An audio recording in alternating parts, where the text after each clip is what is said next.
Good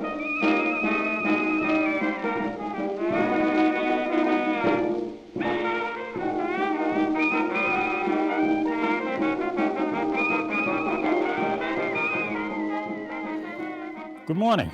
My name is Robert Murray, and I am on the Board of Directors of the Rowley Historical Society. And we are at the Rowley Historical Society barn on Main Street this morning, and we're displaying ice harvesting equipment that would have been used even in Rowley, but here in New England. And we do have a video here that's from 1919 showing the operation of harvesting ice on a pond. And we're going to talk a little bit about that right now. The video opens up with a gentleman standing on the ice with an auger bit, drilling a hole down through the ice. What he's going to do is determine how thick the ice is. He's gone through the ice. Now he's using a measuring stick to measure the thickness of the ice to make sure that it would hold the weight of both the workers and the horses. We generally need 14 to 16 inches of ice before they start harvesting. And he obviously has the right amount because he shows a picture of the plow. It's actually towed by horses across the ice to cut grooves in the ice. Our next picture here shows the horses coming along with the plow behind them. There's a gentleman leading the horse and a man steering the plow.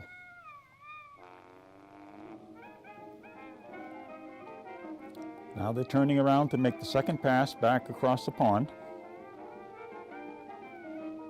And now they show the grooves that they've cut in the ice. This is the first part of the process of cutting ice.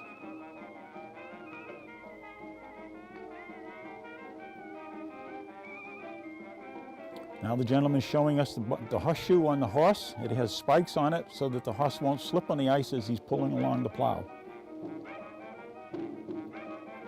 Now we show a crew of people on the ice with the canal that's opened, and the canal is used to float the ice cakes up onto the ramp to be able to load them onto wagons. Now we have a wagon coming down, it's a slight hill coming down to the pond to get ready to load ice.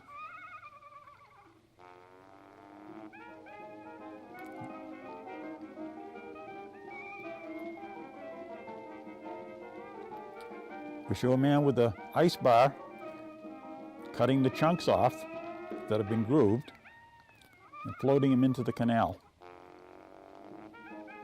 There's a man with an ice saw finishing the cut on the back side of it.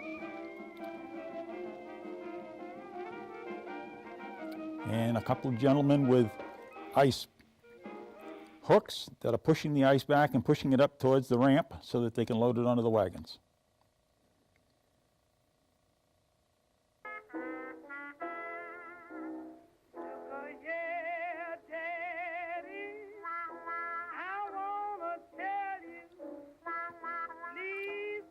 Showing them barring the ice again to break it free so they can move it along.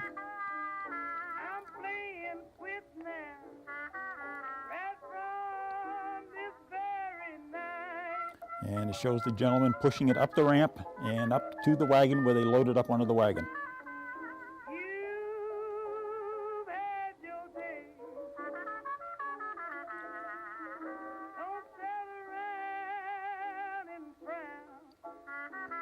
The gentleman in the wagon is now stacking it.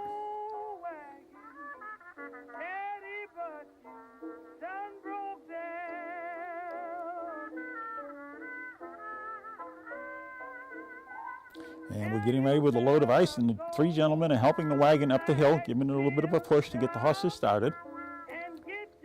And we kind of jumped ahead a little bit now because it looks like it's about lunchtime, because we're putting blankets on the horses and we're getting feed bags ready to let the horses have something to eat.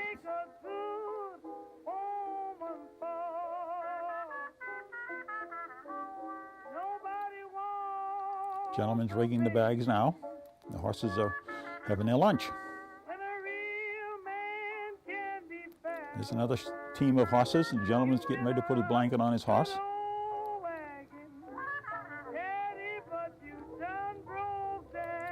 Applying the feed bags.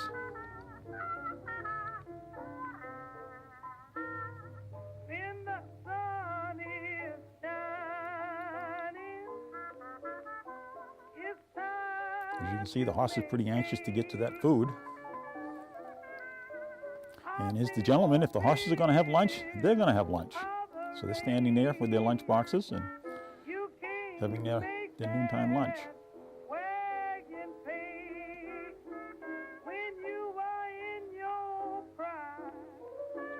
Shows several teams of horses all standing there waiting. There's the gentleman with his ice box. I'm sorry, lunch box.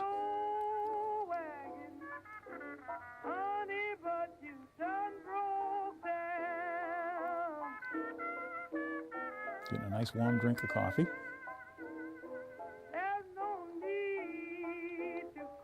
As you can see, it's quite an operation. There's a lot of horses there. There's a lot of gentlemen there working. And here comes the superintendent. He's coming down to check on the progress. He's talking to some of the people working there, kind of give them a little bit of direction.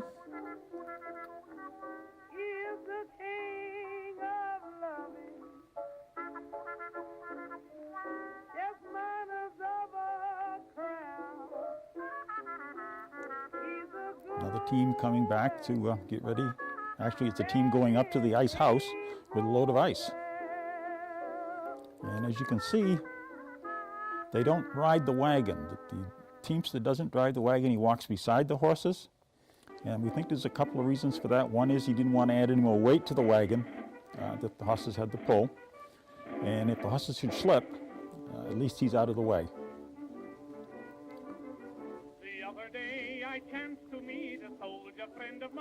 Here goes a team that's going up the hill. Gentleman walking beside him. His muscles had developed and his cheeks were rosy red. I asked him how he liked the life, and this is what he said. Oh, how and this is the manor house that goes with this property. And you can see the wagon going up the hill there by in front of the manor house, headed for the ice house.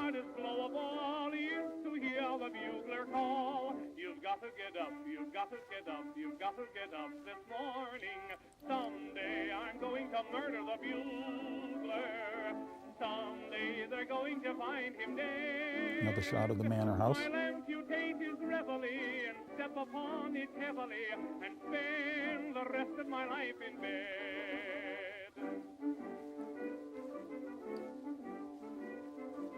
A bugler in the army is the luckiest of men. You can see this, it really is quite an operation. There's numerous teams of horses bringing that ice up to the ice house. If everything goes well with me, I'll be a bugler soon. Oh, how I hate to get up in the morning. There's the wagon returning back down to the pond to pick up another load. For the hardest blow of all is to hear the bugler call. You've got to get up, you've got to get up, you've got to get up this morning. Someday I'm going to murder the bugler. Someday they're going to find him dead. And they're waiting in line for their turn to unload. We can actually see just to the left of the photo here now the ice house itself. And there they are unloading the wagon, putting it on what they call an elevator.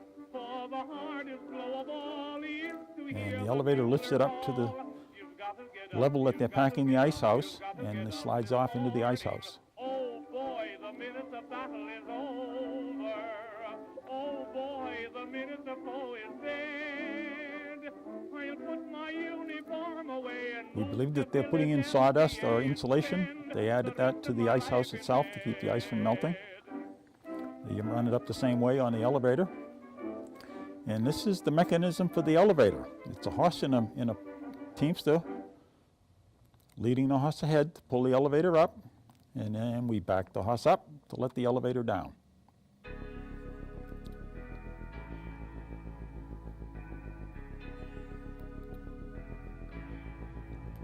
They seem to have it down pretty well because they stop right at the right place to allow the ice to be put into the ice house. And here comes another wagon getting ready to unload.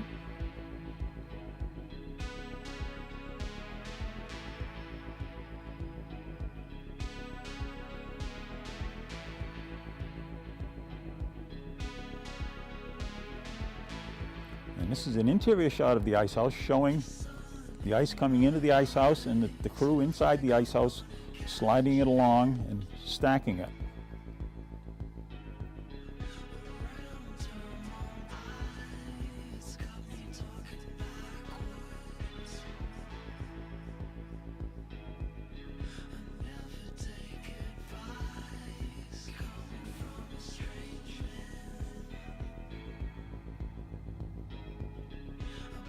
And that's the end of the video. And we have some of the tools here that they were using. And one of the tools that we actually didn't see in the film itself is the ice axe. And this happens to be a Boston style ice axe. And it's kind of a funny looking thing. It has a pick on the back side and a blade on the front side. And these would be on the ice wagons. The iceman would come around, and if you needed a piece of ice, you put a sign in the window and he would stop, and by the orientation of the sign he would know which piece of ice, what size ice you needed. So they'd use the pick, pull the ice chunk or the ice block out, and then they would use the axe part to cut the size of the ice that you needed. We have several different versions here. That one is the Boston. The next axe that we have here on the table, it's a little bit smaller than the Boston style, but it really has a provenance to Rowley, in that it belonged to J.F. Bradstreet. And we were lucky enough that the Georgetown Historical Society had this in their collection. And they decided that it probably belonged in Rowley because of the Bradstreet connection. So they donated it to Rowley. And that was one of the reasons we decided to put this display on, was to kind of show this off, because it is Rowley's axe and it was used by a Rowley person. So it's basically a very nice axe. It's got his name branded on the handle. And the third is an axe that was donated to us. It's a little bit different style. Still works the same way. This one appears to have a homemade handle, so I'm assuming at one point the handle probably got broken and somebody just happened to make a handle for it. You can see where it was shaved down by hand and shaped by hand. So these were very valuable to the icemen because they used to cut the ice with them. Some of the other instruments we have that were in the film is, this happens to be a ice saw. It's referred to as a metal handle ice saw, and it would have been done by hand. So ice saws are very distinctive in their teeth, that they always have teeth that are kind of this shape. We have another ice saw over here that's a long handled one that we saw in the film that they were cutting with. As we can see, it's quite long. And there again, the distinct teeth that the ice saw has. And the operator would be using it in this kind of a fashion like this, cutting down through the groove that the plow had cut. Our next saw blade is kind of unique in that this one is a mechanical ice saw blade. About 1920 or so, they actually made a mechanical ice cutter. And as we can see in this photograph here, that's what they look like. There's two different sizes. There's a larger one and a smaller one. And they actually have Model T or Model A engines that drive them, so we can date it into the 20s. And this revolutionized cutting of ice in that it speeded up the process a lot. You didn't need the horse to be towing the ice plow across the ice, and you didn't need the ice cutter except to break the ice loose when they put it in the canal. Some of the other instruments that we have here is a pair of ice tongs. There again, the ice delivery man would be using these to grip the ice, and typically they would wear a rubber apron and they would throw it over their shoulder to hold the ice, and they'd bring it into the house to put into the ice box. There's this style, which is the one that the iceman would use. There's a couple other styles here that would probably be used by the homeowner if they had to move the ice around or shift it off or take it out for whatever reason. There's a kind of almost like a an incentive type thing that the Iceman would give them as a gift. There's another style here. There's the same thing. There's this one here, which is basically the same thing. In the video, we did see the horse with the horseshoe that they had with the spikes on it. And this happens to be one of those. We can see that they're added to that. And that would keep the horse from slipping on the ice. He would dig in a little bit and he would have traction and be able to pull the ice saw and be able to actually pull the wagons up that little knoll, that slope that we saw where they were trying to push the wagon up through. So we have one of those in our collection. There are ice shavers. There's a multitude of them. We have a couple examples here. This is a kind of a pressed metal one, and they would use this to shave across the type to get across the block of ice and get shavings to put in your ice cold water or drinks or whatever. Here's one that's a little bit more robust. It's a cast one, and it's got the teeth on it, and it would basically do the same thing, create shaved ice. This one's a little bit different one. This is actually a plane more than a shaver, but it does shave ice. And if you open it up, it's got kind of a blade in the inside here, and it acts just like a wood plane, so that you would push it along and catch the ice, and it would shave it up and curl it up, and you'd have shaved ice. There again for whatever, either snow cones or however you wanted to use it. The next piece of equipment is an ice creeper. And the men on the ice typically didn't wear these as much. It was not too bad there because a lot of times there'd be snow on the ice and you wouldn't be quite as slippery.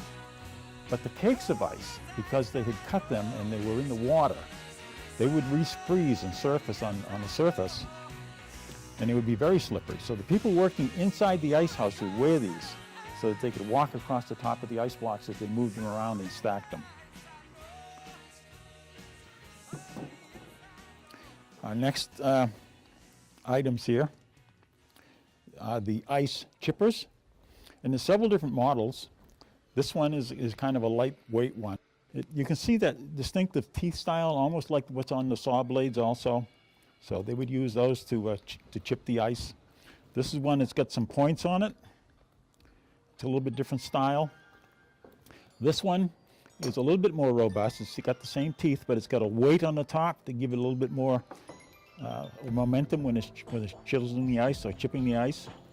And this one actually has a weight on it that was used to slide down to actually chip the ice. And the ice man in the ice wagon would generally use that style with him.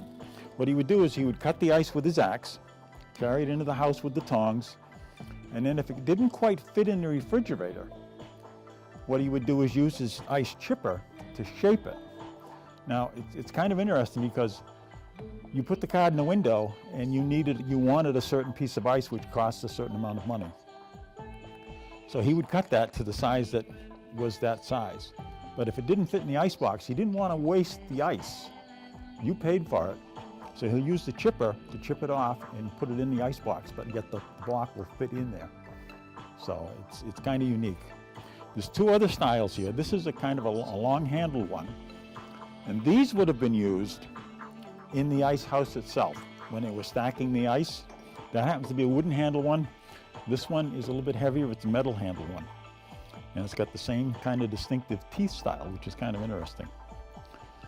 And what they would do is they would shape the blocks or smooth up the blocks so that they would fit tight together. The tighter they could get them into the ice house, the longer they would last. As long as there was no air in between them, they wouldn't melt as fast. And the third one is kind of unique in that it's almost like a Tommy Hawk. And it has the same type of teeth, but it has a little point on the back for maybe some fine trimming. So there were numerous styles of these. Okay. Our next item here is what is known as a snow knocker. And there's two different styles. This one is kind of actually a hand-forged snow knocker. This one is also hand-forged, but it's a recent one. And what they would do with the snow knockers is on the wagons, they would have them with the horses. And even a sleigh, if people had a sleigh and they were running the horses in the wintertime on the roads, they would have a snow knocker because the snow would pack up inside the horse's hoof and make it very painful for the horse. So they would use those snow knockers with the pick on it to break off and clean out the ice inside their hoofs, and also to break the ice off the harnesses with the hammer side. So most every farmer that had a sleigh or an ice wagon or whatever they were doing would carry one of those with them so that they could take care of their horses. So our next item would be the twist drill that we saw the superintendent there at the beginning of the video cutting a hole in the ice to do the measurement, to make sure that they had enough ice to hold the horses and hold the teams and hold the people that were working there. Our next item here is an ice hook. And we saw them using the ice hooks to push the blocks around in the channel and to push them up the ramp. We saw them using them in the ice house itself to move the ice around inside the ice house to stack it. This particular one is got a stencil on it that says LC Fennel. And this is from the Fenno estate of Rowley. So this is another Rowley piece that we can actually document and know that it actually came from Rowley. This was donated to the society. Our next item that we have here to show you is called an ice grapple hook. And ice grapple hooks were used to move ice around. And as we saw in the video, they used an elevator in that particular ice house to lift the ice up and slide it into the house. Some ice houses used a ramp, and with a rigged up on a pulley or some sort, and this would clip over the chunk of ice. As you can see, it would sit over the side of it and the teeth would dig in, and they would use this to pull it up the ramp. This one is a blacksmith made, handmade forged. This grapple is a commercial style, much, much heavier, and would do basically the same thing. They would slide this over the block of ice, and then they would use it to pull it up the ramp so that they could get the ice up into the ice house. That's a Rowley house, and you can see them pulling the ice up the ramp.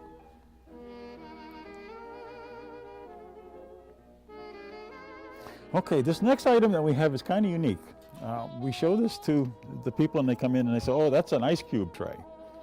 And the first thing I do is point out to them, well, it certainly looks like an ice cube tray, but what do you think happens when you put water in there with all these holes that are in the sides?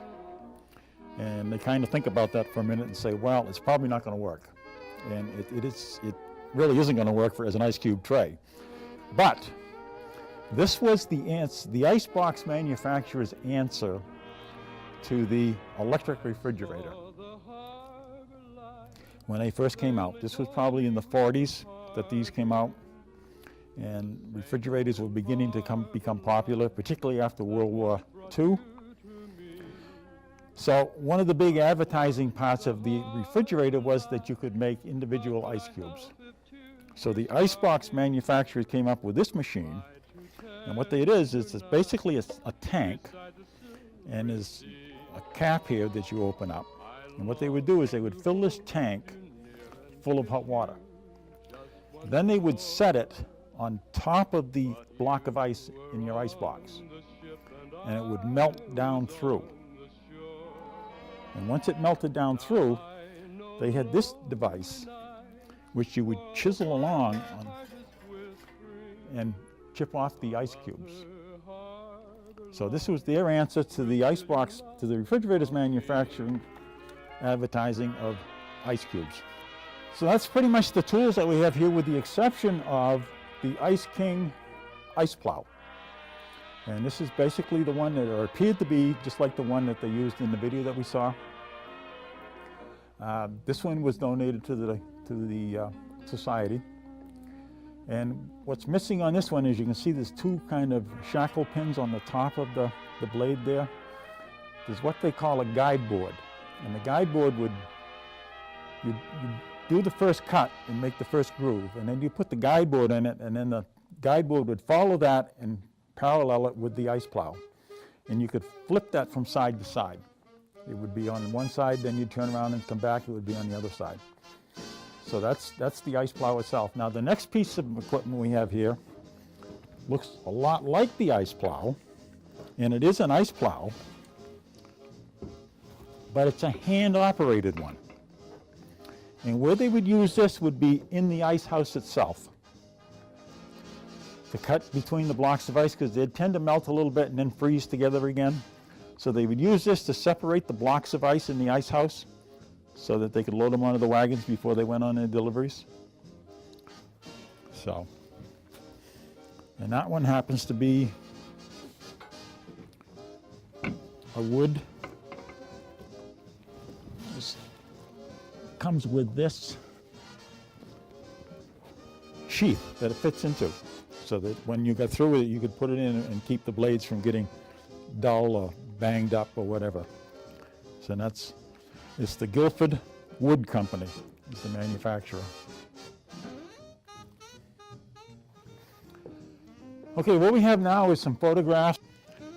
This first one here is Mars Pond, and they're cutting ice on Central Street at Mars Pond. And this fellow is Ray Saunders leading the horse. Now, I know when you look at this it's going to look a little fuzzy, and there's a reason for that. It looks fuzzy, and you can see the white particles in this thing here, because it's snowing. They're out there on the ice, cutting ice, and it's snowing. You can see a gentleman here with the ice plow.